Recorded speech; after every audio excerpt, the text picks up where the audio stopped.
काला जंगल और सुनहरी आत्मा। कुप का ह कई साल पहले की बात है, जब जंगलों में राजा जानवर नहीं, डर हुआ करता था। एक ऐसा डर जो काले जंगल से उठता था। हर अमावस की रात को उस जंगल से एक अजीब-सी गूंज आती, जैसे कोई किसी को पुकार रहा हो, और जो गया, वो फिर कभी वापस नहीं आया। जंगल के सबसे बूढ़े तोते, बाबा तोतीराम कहते थे, काला जंगल खुद एक जीवित आत्मा है और वो किसी बड़ी रोशनी की तलाश में है। कई जानवरों ने ये कहानी सुनी थी, पर कोई उस जंगल की ओर नहीं गया। कोई सिवाय एक के, उसका नाम था नीरा, एक शांत, साहसी और जिज्ञासु नीलगाय। नीरा की माँ हर रात सोने से पहले अपनी बहन चंपा हिरणी की कहानी सुनाती थी, जो बरसों पहले किसी को बचाने काले जंगल चली गई थी और फिर कभी नहीं लौटी। एक दिन नीरा को पुराने मंदिर के पास एक टूटा हुआ हार मिला, जिस पर मिट्टी में लिखा था, चंपा। नीरा की आंखों में आंसू थे, पर उसके भीतर आग भी थी। उसने कसम खाई, मैं अपनी बुआ को वापस लाकर रहूंगी। नीरा अपनी सबसे तेज तर्रार दोस्त छोटू गिलहरी के पास गई। छोटू बोला, पगली हो क्या? वो जंगल ही निकल जाता है सबको। नीरा बोली, तो अब वक्त है उसे डकार वापस दिलाने का। छोटू ने मुस्कुराकर सिर हिलाया। ठीक है, मरेंगे साथ या जीतेंगे साथ। और शुरू हुआ एक खतरनाक सफर। झाड़ियों से, कांटों से और डर के साए से भरा जंगल। हर मोड़ पर रहस्य, और हर पेड़ के पीछे कुछ छिपा हुआ। जैसे जैसे नीरा और छोटू अंदर बढ़ते गए, एक अजीब बूढ़ी आवाज सुनाई दी, रुको, आगे अंधकार है और तुम रोशनी हो। वहां बैठा था जुनैद उल्लू, बिल्कुल सफेद, एक आंख अंधी, पर हर जवाब उसके पास। जुनैद ने बताया, बग्गा भालू, जो काले जंगल का राजा बना बैठा है, कभी एक मासूम बच्चा था, पर उसे एक शापित मोती ने जकड़ लिया। अब वो जानवरों की आत्माएं कैद करके अपनी शक्ति बढ़ाता है। नीरा ने पूछा, तो क्या बग्गा भी बच सकता है?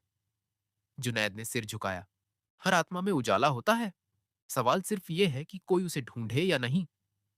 आखिरकार नीरा और छोटू पहुंचे बग्गा के किले तक, जहां हड्डियों से बना सिंहासन था और उसकी आंखों में सिर्फ अंधेरा।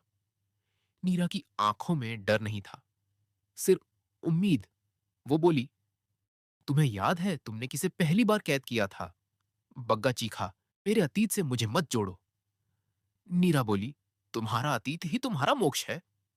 एक झलक में बग्गा ने देखा एक हिरनी का चेहरा, जो उसकी आंखों में आंसू लिए देख रही थी। चंपा, वो वही थी, पहली आत्मा, जिसे उसने शाप के पहले बंदी बनाया था। और आज वो उसके सामने थी, उसकी बहन की बहादुर बेटी के साथ। जुनैद ने कहा, अगर नीरा अपनी रोशनी बग्गा को दे दे, तो वो आत्माएं मुक्त हो जाएंगी, पर नीरा खुद खो जाएगी। छोटू चीखा, नहीं, तुम नहीं जा सकती। नीरा मुस्कुराई, अगर एक जानवर की आत्मा बच सकती है, तो एक नीरा के खोने से क्या फर्क पड़ता है? नीरा ने बग्गा के सामने खड़ी होकर आंखें बंद की, और उसकी चमकती आत्मा बग्गा में समा गई। धीरे धीरे बग्गा के शरीर से धुआं निकला, आंखों से आंसू, और फिर उसने चंपा को छोड़ दिया और जंगल को आजाद कर दिया।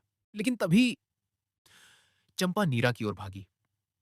उसने अपनी आंखों में आंसू और प्रेम से उसे गले लगाया और कहा, रोशनी कभी मरती नहीं, वो लौट आती है, किसी और रूप में। जंगल में पहली बार सूरज की किरणें आई। अब जंगल में डर नहीं था, वहां सिर्फ कहानियां थीं। एक नीली नीलगाय की, जो अंधेरे में भी उजाला बनकर गई। बग्गा अब बबलू नाम का शिक्षक बन चुका था, बच्चों को सिखाता था, क्रोध, डर और अंधकार को कैसे हराया जाए। छोटू जंगल का मंत्री बना, और जुनैद अब सिर्फ चुपचाप बैठकर मुस्कुराता था, क्योंकि उसने देख लिया था, रोशनी ने फिर से जीत ली थी।